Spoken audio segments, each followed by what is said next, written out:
ലോകത്തെ സ്നേഹിക്കുന്ന സ്വർഗീയ പിതാവ് പറയുകയാണ്, തൻ്റെ ഏകജാതനായ പുത്രനിൽ വിശ്വസിക്കുന്ന ഏവനും നശിച്ചു പോകാതെ നിത്യജീവൻ പ്രാപിക്കേണ്ടതിന് അവനെ നൽകുവാൻ തക്കവണ്ണം ദൈവം ലോകത്തെ അത്രമാത്രം സ്നേഹിച്ചു.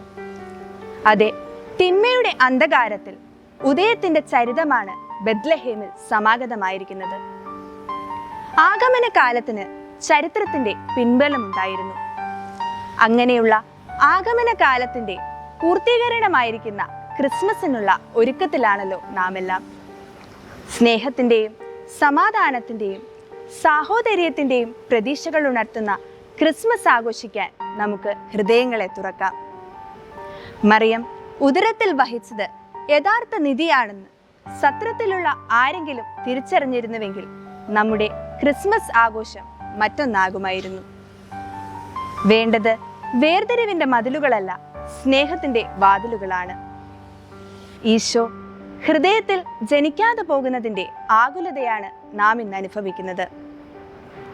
ദൈവത്തിന് പ്രവേശിക്കാൻ അടയ്ക്കാൻ സാധ്യതയില്ലാത്ത വാതിലുകളാകാം നമുക്ക്.